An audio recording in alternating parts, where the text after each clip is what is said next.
Let's talk about propaganda I'm not falling for. This trend has been taking over TikTok, and I've started to see some videos on YouTube as well, and I wanted to join the conversation and add the things that I'm not going to be participating in. This trend is all about things that people aren't supporting or buying into despite them being popular at the moment. There are so many things I could talk about, but I tried to just narrow it down to my top picks. Also, welcome or welcome back. My name is McKay, and I make content based around practical style tips and small wardrobing. Let's get into the list. The first type of propaganda that I'm not falling for are split-toe shoes. I don't understand what is happening here. These are just so insane to me and they make no sense. Like, I don't understand. Maybe I'm just totally missing something, but I don't think that I am. I just don't get it. I'm like actually speechless. I don't understand. I'm thinking of the Mason Margiela tabby shoes and similar shoes. I just don't understand why. Just why. This really feels like an Emperor's New Clothes kind of situation where everyone is hyping it up, saying that they're super cool, saying that they love them. Someone explain to me what I'm missing, please. I can't be the only one who thinks of llamas or camels every time I see this shoe, and I just don't want to be cosplaying as a llama. That's not for me, that's not my dream. And don't even get me started on the nude colors because those look like something else. That is not what I want on my feet, if you're catching my drift. So split-toe shoes are not for me. The next type of propaganda I'm not buying into is bamboo. Bamboo has been everywhere. It has gotten so much good PR, such a good marketing rebrand, and it is just awful. I've heard so many people talking about bamboo and how much they love it online, and in real life, I've had multiple people talk to me about how much they love bamboo, whether it's sheets or baby clothes or clothes for themselves. It is everywhere right now, and I hate it so much for so many reasons. First off, there's a lot of confusion around what bamboo actually is. Most people don't realize that bamboo is turned into a type of rayon, which is a very soft, buttery fabric, but that's where the benefits end. Rayon is a notoriously bad fiber. It's known for pilling, it's known for shrinking, and it's just not very durable. This does not have a long lifespan and it's going to break down pretty quickly for a lot of people. Aside from rayon just being an awful fiber, there's so much greenwashing that goes on. Don't get me wrong, bamboo sounds amazing. It sounds like this really renewable, eco-friendly material. It sounds luxurious and really nice, but that couldn't be further from the truth. In order to process bamboo and to turn it into this very soft fabric, it has to go through such intense, heavy chemical processing, and it involves a lot of really toxic chemicals. It's incredibly harmful to the environment and is by no means sustainable at all. Even worse, it's incredibly harmful to the workers who are involved in producing this material. It's very well known and very well documented that the workers who are producing this material are exposed to toxic chemicals, which ultimately lead to very severe health risks. Aside from everything that I've mentioned, bamboo is also marketed as a more expensive product because it sounds more luxurious, it sounds like this great thing, and people are being charged a lot more for a subpar product. It's prone to shrinkage, it's prone to pilling, it's hurting the environment, it's hurting workers, and yet it still costs more. In most cases, people could just buy cotton and they would be just as happy, if not happier, with that product. Next up is overpriced jewelry, and I'm specifically thinking of brands like Majuri and similar brands. These brands drive me insane because they have these really high markups for pretty subpar quality jewelry.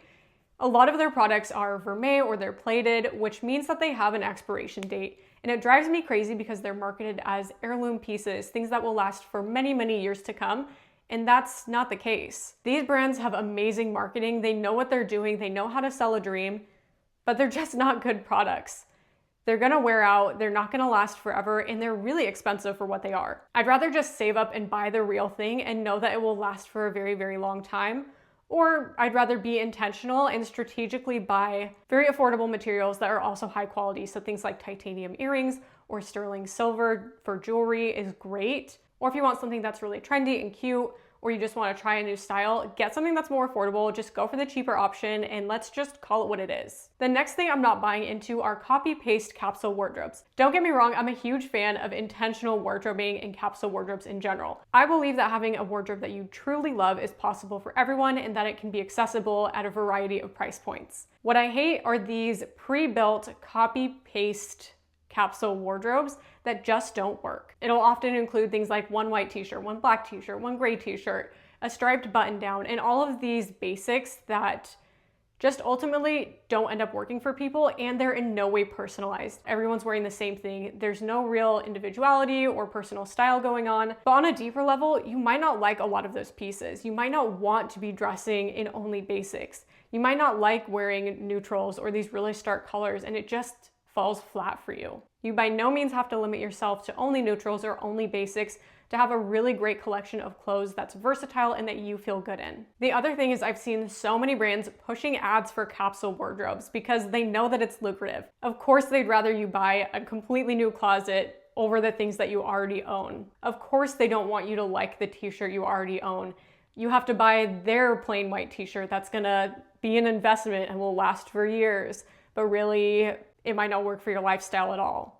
You see where I'm going with this? It's just another way to convince you that what you already have isn't good enough and that in order to be happy, you have to buy whatever they're selling, which is crazy. There's also just no shortcuts to personal style. You can't just add 15 things to your cart and expect that to work. Personal style takes time and it takes effort and it takes reflection, and I am not a fan of these copy-paste wardrobes. Similarly, I can't stand these pre-packaged aesthetics. We have old money, quiet luxury, cottagecore, dark academia, and the list goes on and on and on. I can't even keep up. I don't even know what it is that's currently trending. There's just too much.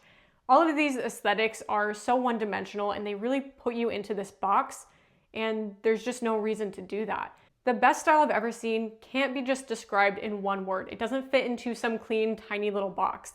That goes both for personal style and I would say for interior design. It makes me think of really popular design styles and how if you only see one style, it's not especially interesting and it falls a little flat. So if you think of modern organic or mid-century modern or farmhouse or this or that, if you have only one thing, there's no dimension to it. It's not particularly interesting or unique or personal. And the same thing is true with the way that we dress. It also feels very costumey and impractical for most people.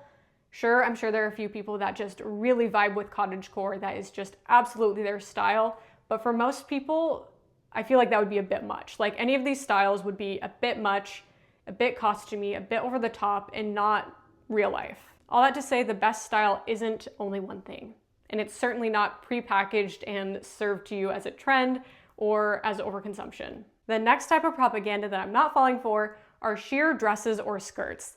These drive me absolutely insane, and I don't understand how so many are on the market. I can't think of anything more impractical than a sheer dress or skirt. Like really, truly, it feels so impractical, so unwearable for 95% of women. One brand that does this a lot is Doen, and while they have a really beautiful style, so many of their pieces are completely unwearable in my opinion. I ended up going to the Doen store in New York about a year ago, and I was able to try on several different pieces, and I was shocked by just how sheer a lot of their pieces were. Don't get me wrong, the craftsmanship was great, they were beautiful, but they just were so impractical. And some of these pieces are so sheer that even if you wanted to wear your own slip underneath, it would be really visible and it would just look odd and it wouldn't look right. It just doesn't feel like an acceptable level of quality to me. Unless that is genuinely your style, but even then, like, where would you be wearing these things? Where? I mean, a sheer top, a sheer blouse, I get it. That could be a stylistic choice. But a sheer skirt? Who's wearing that? And where are you going? Where are you wearing that? I just have a lot of questions. I have a lot of questions. I have a lot of complaints, clearly. And I would like my dresses and skirts to be lined. Thank you. Barrel jeans. Why? When I first saw barrel jeans, I was so confused. I legitimately thought it was a joke. Like, this couldn't possibly be real. We couldn't possibly be going for a Ricketts vibe. And yet, here we are in the year of 2025, and people are still wearing barrel jeans. This is a piece of clothing that kind of makes me wonder if I'm crazy because I don't understand how they've gotten so popular and so many people love them. But that's the thing. Are real people, like everyday average people, actually wearing these? Or are these just the online influencer fashion girlies? I don't know. I really don't see the vision. I don't think I've ever seen someone wear these and thought, yes, those look incredible. I feel like by now, after I've seen something 100 times or 1,000 times, it starts to kind of grow on me, but not barrel jeans. No, not even a little. Every time I see them, I hate them so much. Ugh, I hate them. If you love your barrel jeans, great, I'm happy for you. Please keep wearing them. Please let me know if I'm the crazy one here, because I just am not seeing the vision. The next type of propaganda I'm not falling for is washing your clothes too frequently. Unless you are actively sweating in your clothes or you're doing manual labor and you're actually getting things dirty, You do not need to be washing your clothes every single time you wear them. Don't get it twisted. I'm not talking about socks and underwear and that kind of thing. I mean the rest of your clothes, especially natural fibers. If you're buying natural fibers, you really don't need to be washing your clothes nearly as often as people say, especially if you're wearing things like wool or cashmere, which are antimicrobial, so they can go a pretty long time and still stay very clean, especially if you're wearing a t-shirt or a cami or some kind of layer between your skin and the garment. You can go quite a while and still keep it very clean. The same thing goes for jeans. You really shouldn't be washing your jeans unless they're actually dirty and need to be washed. Washing your clothes too often will significantly reduce the lifespan of your clothes. If you're gonna be spending your hard-earned money on quality clothes, you really want them to last for as long as possible. And a lot of these pieces can last for many, many years if they're taken care of, if they're washed properly, and if they're only washed when they actually need to be. So please stop overwashing your clothes. And also while we're at it, you don't need scent beads, you don't need fabric softener. It really doesn't need to be that complicated. I promise you really aren't that dirty, especially if you're just lounging at home or maybe you're going to the office or going out to dinner. Please stop overwashing your clothes. If you're still here, you've made it to the last thing on my list, which is trendy water bottles. We've had the Stanley Cup, Hydro Jug, Owala, Bink. I don't even know what else there is. Are those things all out by now? Is something else in? I don't know. There are way too many trend cycles for something as practical as a water bottle, and I absolutely can't get behind it. My favorite water bottle is just an old kombucha bottle that I washed out and I took the label off of. This is the best thing ever. I love it. It's a glass water bottle. It's the perfect size for me. I can easily carry it. It fits in the cup holder. It really does not need to be this complicated. You don't need to be running out and buying the next water bottle. If your water bottle breaks or genuinely does need to be replaced, fine, go out and get one, but get one that is practical for your lifestyle and that you can use for a long time.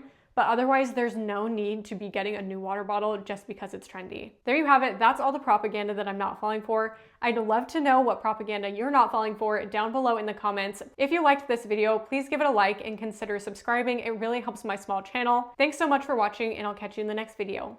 Bye.